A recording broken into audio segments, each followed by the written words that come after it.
Hello,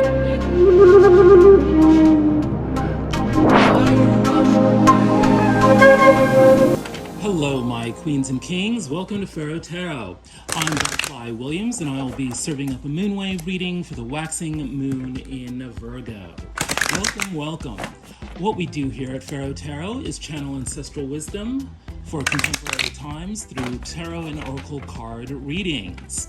If anything that I'm about to say resonates with you, please like, share, subscribe, and comment. It really helps the channel. The real magic happens in the personal readings. If you'd like to get one of those, please check out your options in the description box below. All right, let's get rolling. Hello, my queens and kings. Welcome to the moonwave reading for the waxing moon in Virgo. It's a very interesting reading with an ultimately very positive message. The overall energy is the Nine of Cups, which is a wonderful energy to have. This is an energy of celebration, of wish fulfillment, of getting what we want, especially in the sensual realm. It's definitely the feeling of enjoying ourselves, enjoying who we are, and enjoying who we are with. It is a card of the feast.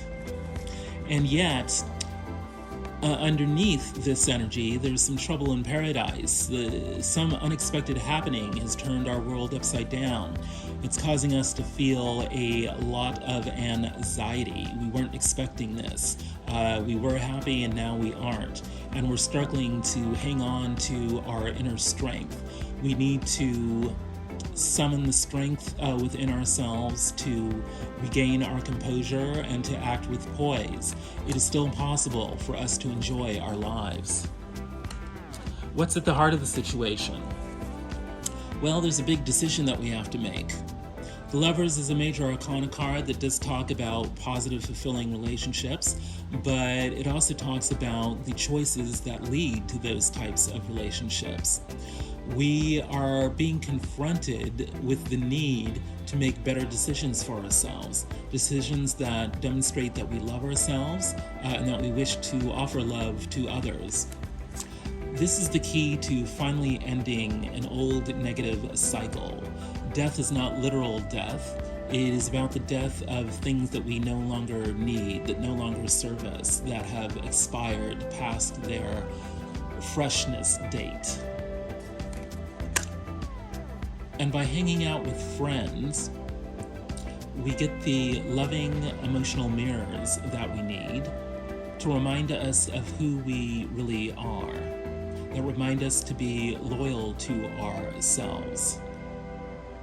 In seeking out companionship, we learn certain clues that help us to end, once and for all, old cycles that are no longer serving us, clear up the doors of perception so that we can make the right kinds of big decisions that lead us into love. That's the heart of the situation for the waxing moon in Virgo. What's in the upper world of the situation? What kind of pressures are being brought to bear?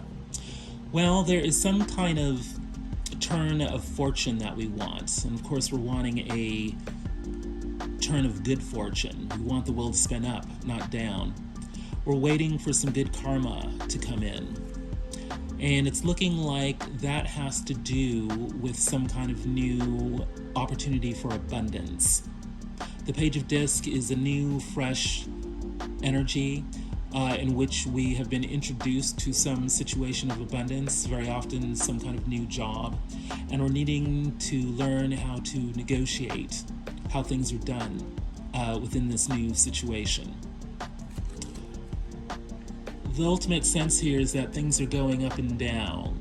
They're a little topsy-turvy. They're going back and forth. We don't know where we're going. The Adinkra symbol here is Nin Chen Chem, twisting, a symbol depicting the twists and turns of life and the need to be versatile and resilient to survive.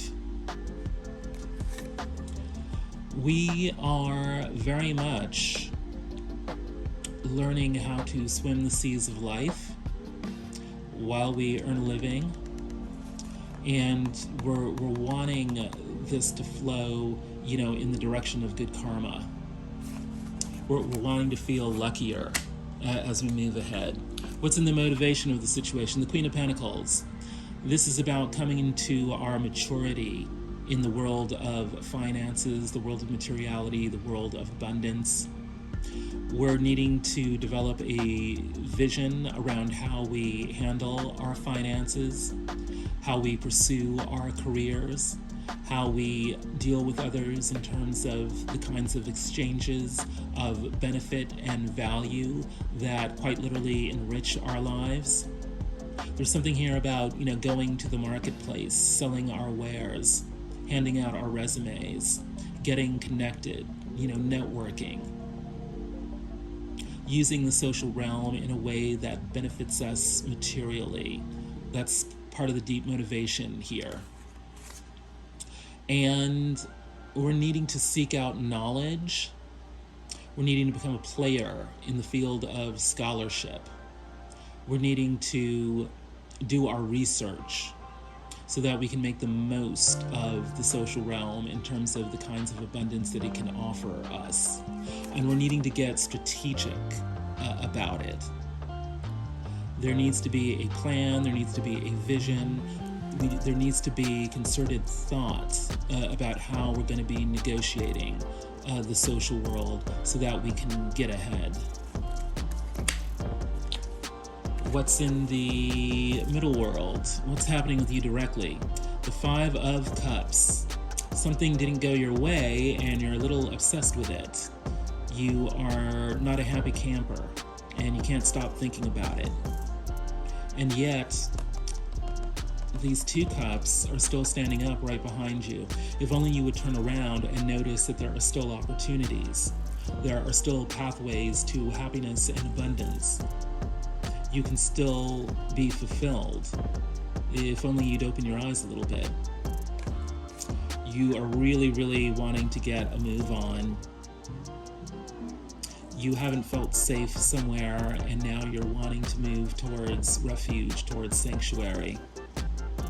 You're tired of the choppy waters and you want to go to, at the very least, the calm eye of the storm. Your ancestors are that calm eye of the storm. Your ancestors love to watch you embrace the experiences they were unable to see in their lifetimes. The thing here is that you are actually able to imagine things that they couldn't even imagine. You're able to experience things they weren't able to imagine. You're already on your way there if you would only stop obsessing about the past.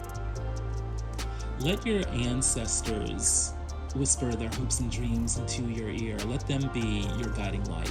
Talk out loud to them, and that'll help cheer you up. What's in your upper world? What are the pressures that are bearing down upon you? Well, the Queen of Cups. You are definitely being expected to step up, especially in terms of your emotional intelligence, especially in terms of your beauty and your aesthetics. Don't step outside, without looking your best. And try to bring a good attitude wherever you go. You don't need to tell everyone your problems this month, unless, of course, they're a very good friend. Try starting off with your best foot. Try starting off with something positive that happened to you today. Talk about what you're looking forward to rather than what you regret. It does look like there are things for you to regret. We've got the Tower energy in your upper world. You are experiencing upheaval, but the best way to deal with these sudden shocks and these unexpected changes is to go beyond putting on your game face into actually, psyching yourself up by consciously choosing to pay attention to what you like and what you look forward to, as opposed to letting yourself, crater. Whatever you do, don't fly off the handle. Don't be reactive. That'll just make you feel even worse. What you're after here is deep healing. We have Sekhmet, ancient Egyptian goddess of change and healing. Very, very fierce goddess represented as a lion. It's interesting because, the lion energy came up in the overall energy in the strength card. Here's more strength. So you're actually being granted a lot of strength in this moon wave cycle. You are counseled to meditate on your solar plexus chakra, cultivate your will, remember who you are and where you came from, meditate upon your family line and the many gifts that your ancestors have given you. Remember your authority. What are you good at? What do you like to do? Remember your vitality and your will, the force of life within you. Lions are reputed to be lazy. Actually, it's very hot out there in the savannah, in the jungle. You've got a lot of heavy fur on.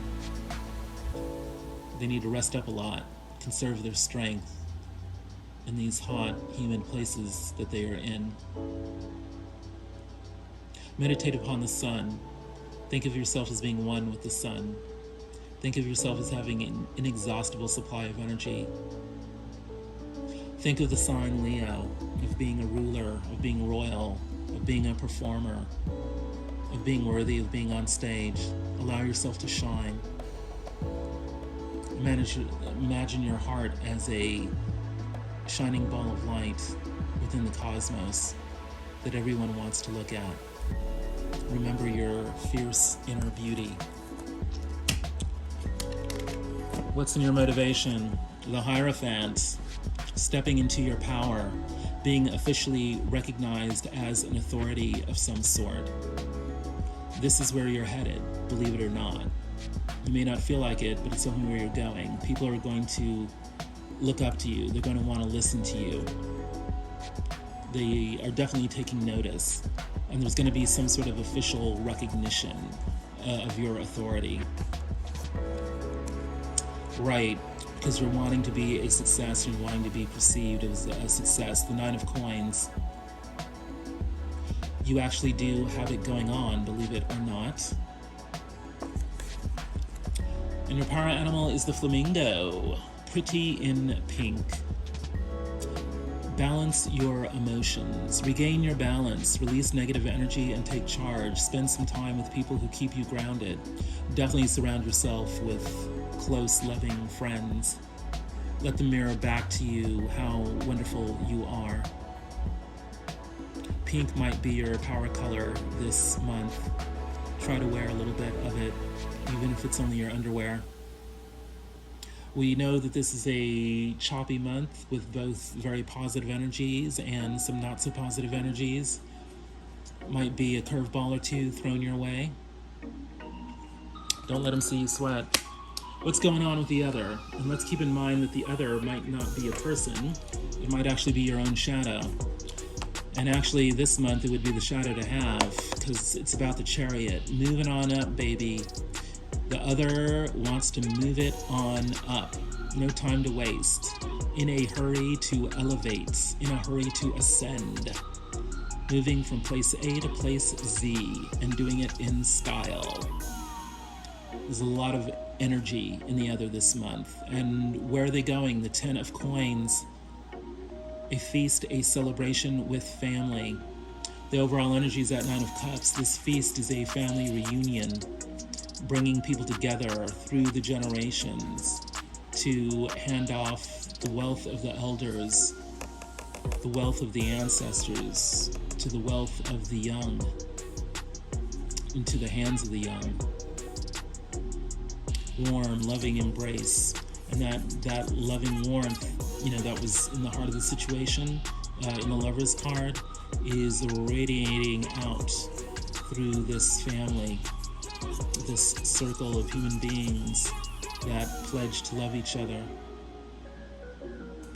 That's what we're trying to ascend into. That's what we're trying to elevate into.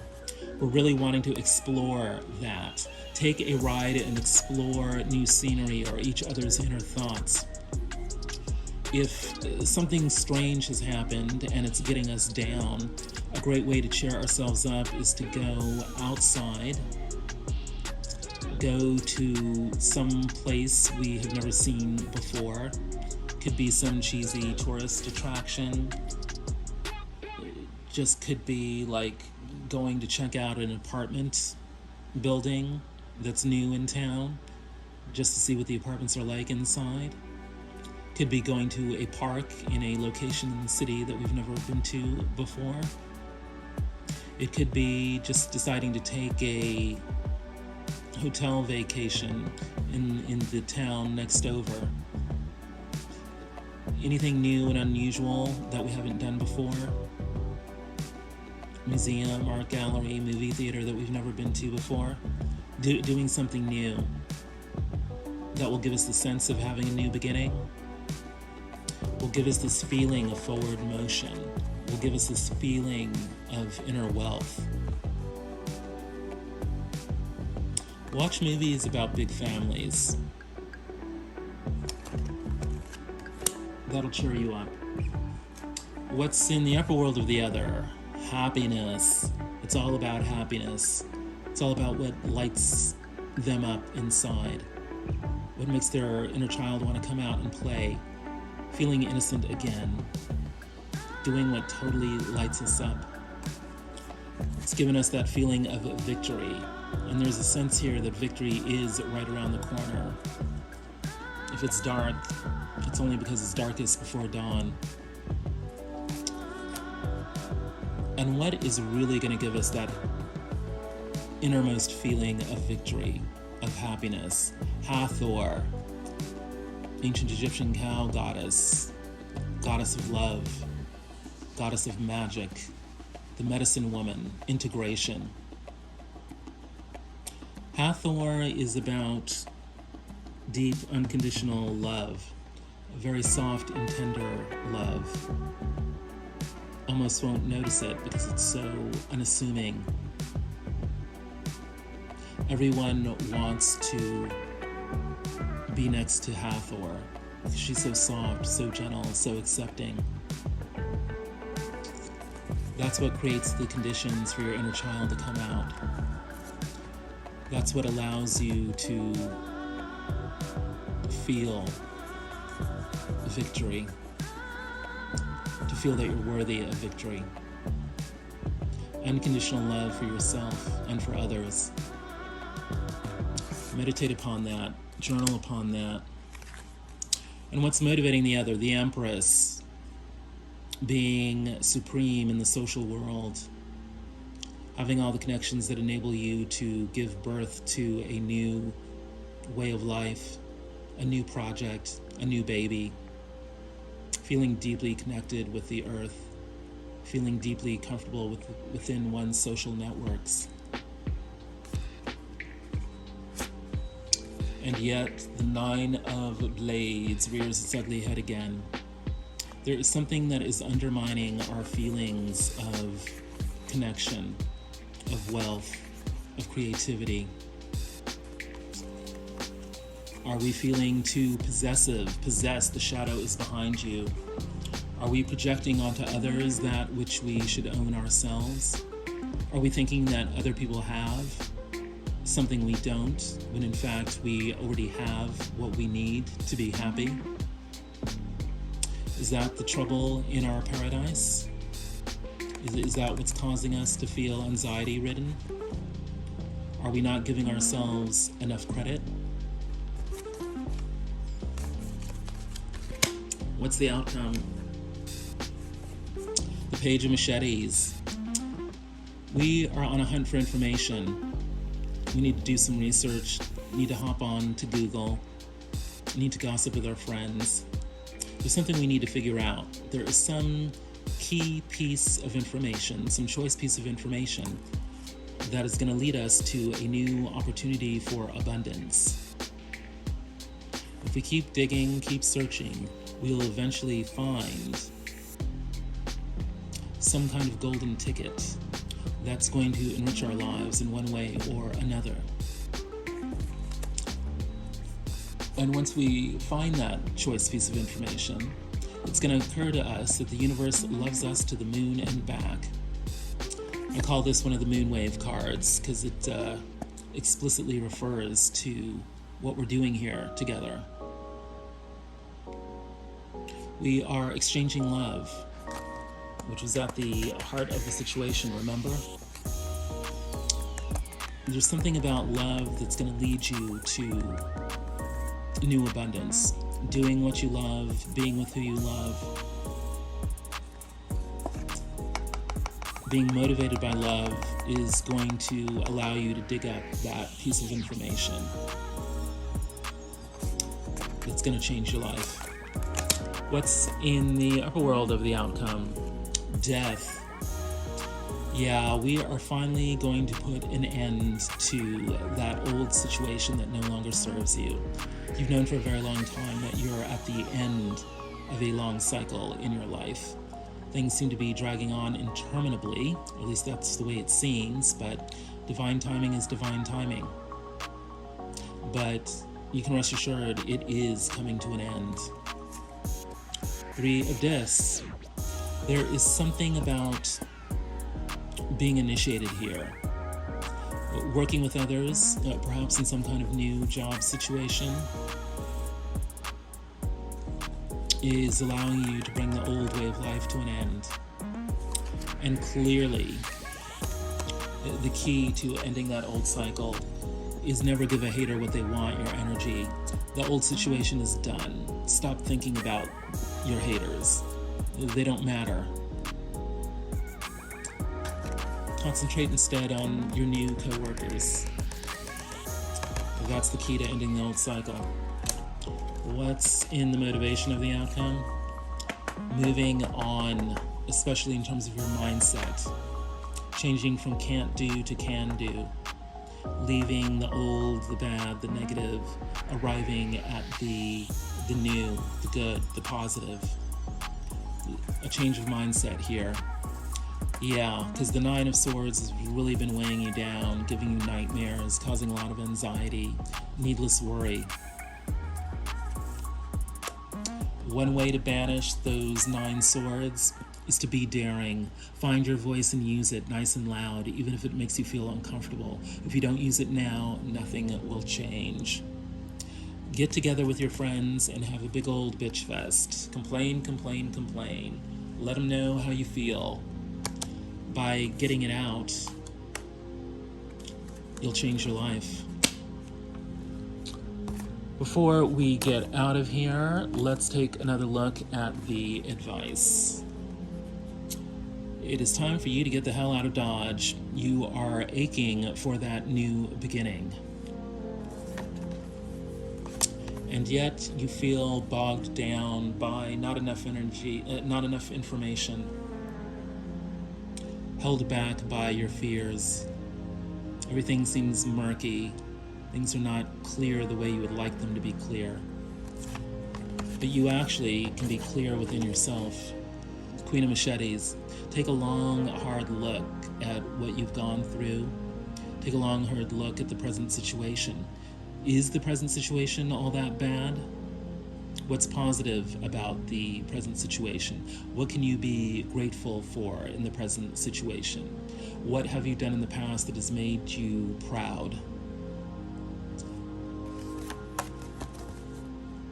Taking a clear-eyed look at what is really going on is actually going to open you up emotionally. Make you a little less rigid, a little more flexible, a little more hopeful. You will begin to see what you can offer others as well as yourself. And that's going to be the key to opening up that new pathway that you are so desperate to get started upon. Be daring. It's time for you to take a leap of faith into your new life. If anything I have said during this reading resonates with you, please like, share, subscribe, comment. The real magic of the Moonwave reading comes in a personal reading. If you'd like to get one of those, you can check out your options in the description box below. Have yourself a good Moonwave, my friends. Be daring, my queens and kings. The ancestors have spoken.